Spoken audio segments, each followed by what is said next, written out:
माँ और मनीषा 3 बहनें हैं। उनका एक भाई भी है, मयंक। मयंक अपनी बहनों को बहुत प्यार करता है, लेकिन मयंक की पत्नी सविता इस मामले में मयंक से बिल्कुल ही अलग है। वो अपनी ननदों का जितना बुरा कर सकती है उतना बुरा करती ही रहती है और अपनी ननदों पर हुक्म भी चलाती है। करिश्मा, करिश्मा, तुमने अभी तक नाश्ता नहीं बनाया? तुम्हारे भैया को ऑफिस जाने में देर हो रही है। हाँ भाभी, बस अभी बनाती हूँ। करिश्मा, तुम ये ढीलापन छोड़ दो। कल को पराये घर जाना है।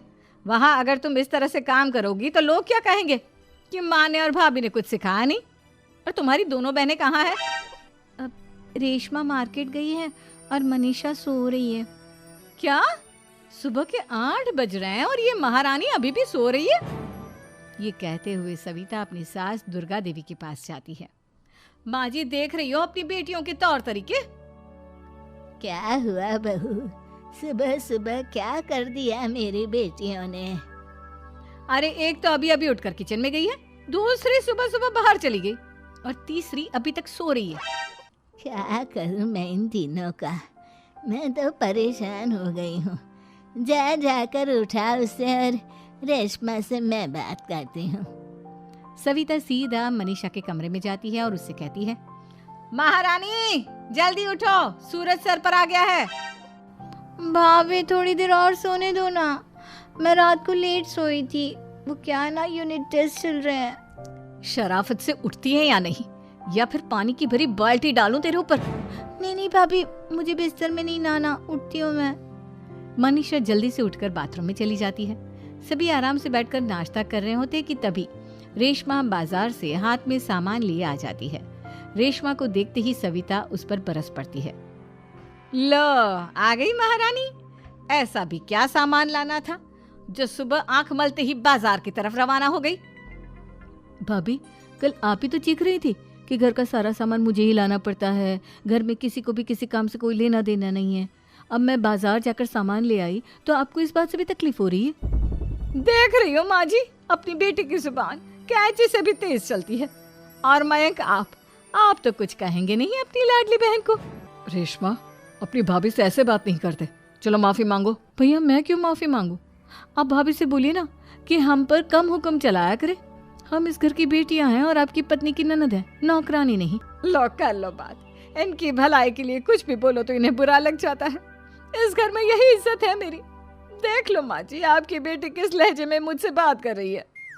सविता वहां से चली जाती है। मयंक को बहुत गुस्सा आता है, वो भी वहां से चला जाता है। फिर करिश्मा रेशमा को समझाती है, रेशमा, तुम्हें भाभी से माफी मांग लेनी चाहिए थी ना। लेकिन दीदी, मैंने कुछ किया ही नहीं, तो मैं माफी क्यों मांगू? हाँ करिश्मा दीदी, रेशमा दीदी जैसे ही घर में आई भाभी ही उन पर चिल्ला रही थी। हाँ, मैं मानती हूँ कि गलती भाभी की थी। मैं तो इसलिए बोल रही हूँ कि भाभी ने माँ को तो पूरी तरह अपने वश में कर लिया है। वो हमारी बात सुनती ही नहीं। मयंक भैया हमारे लिए हमेशा खड़े रहते हैं, इसलिए उनकी बात का मान तो तुम्हें रखना चाहिए था ना। कोई फायदा नहीं दीदी, कुछ दिनों की बात और है, भाभी उन्हें भी हमारे खिलाफ भड़का देंगी। फिर वो भी माँ की तरह हमारी किसी बात का विश्वास नहीं करेंगे। इसी तरह सविता अपनी तीनों ननदों को किसी न किसी बात पर परेशान करती रहती थी। एक दिन मयंक अपनी तीनों बहनों के लिए गिफ्ट लाया। करिश्मा, ये तुम्हारे लिए हार का सेट। रेशमा, तुम्हारे लिए सुंदर सी ड्रेस। और मनीषा, तुम्हें किताबें पसंद है ना, तुम्हारे लिए किताबें लाया हूँ। थैंक यू भैया। थैंक यू भैया। थैंक यू भैया। करिश्मा, तुम्हारा नेकलेस कितना सुंदर है, ये भैया कहाँ से ले आए होंगे? मैंने भैया को 3 दिन पहले फोन पर ये डिजाइन दिखाया था और आज भैया ये ले आए।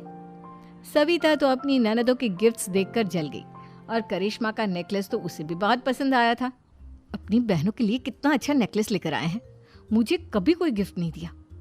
मैं आज ही ये हार चुरा लूंगी। रात में सविता करिश्मा का हार चुरा लेती है और इसी तरह उसे अपनी ननदों की जो भी चीज़ अच्छी लगती वो उसे मांगती नहीं, बल्कि रात के अंधेरे में चुरा लेती।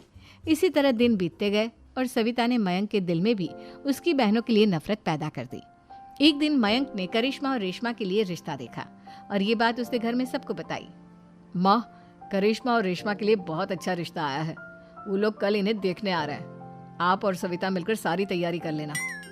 ये सुनकर करिश्मा और रेशमा खुश हो जाती हैं, लेकिन सविता सोचती है, अगर इन दोनों बहनों की शादी हो गई तो घर और बाहर का काम कौन करेगा?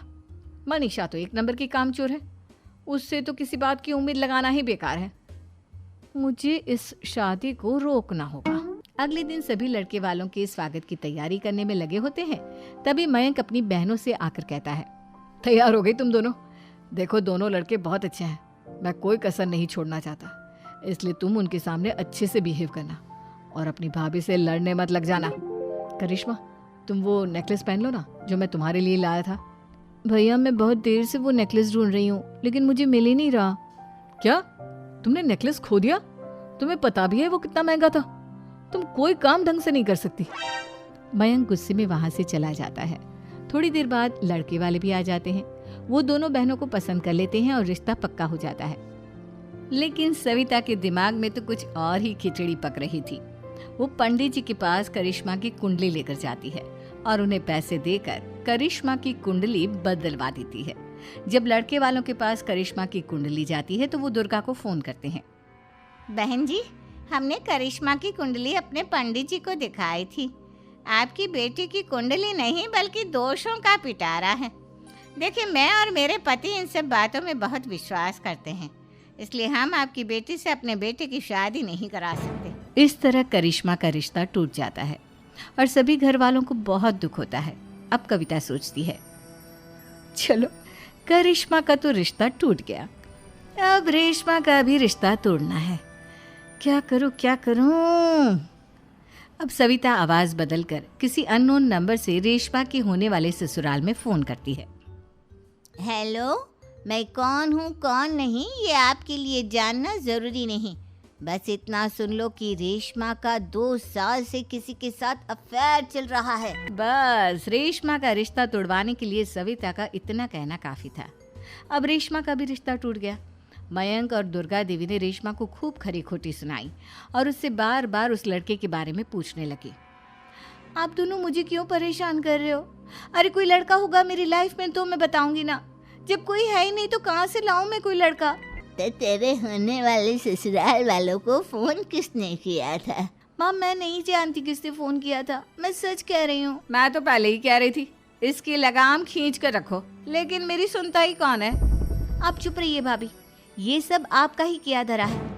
अब तीनों बहनों को विश्वास हो जाता है कि ये सब उनकी भाभी ही कर रही है। तीनों बहनें अपनी भाभी को सबक सिखाने के लिए एक वकील कर लेती है और घर में हिस्सा मांगना। देखो भैया, माँ बाप की जायदाद में जितना बेटों का हक होता है उतना ही बेटियों का, इसलिए इस घर के 4 हिस्से होंगे और हमें अपना हिस्सा चाहिए। मैंने तुम्हारे लिए क्या क्या नहीं किया और तुम इस घर में हिस्सा मांग रही हो?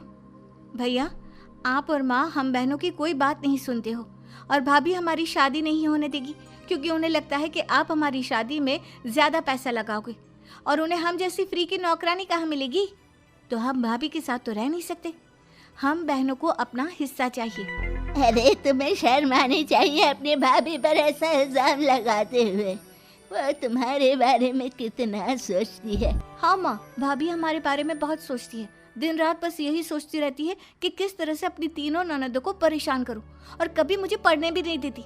दोनों बहनों का रिश्ता भी तो इन्होंने ही तोड़वाया है और रात में हमारे कमरे में आकर हमारी चीजें भी चुराती हैं। इसी तरह सविता की तीनों ननदें अपनी बात पर अड़ी रही। अब कोर्ट में तारीख भी शुरू हो गई।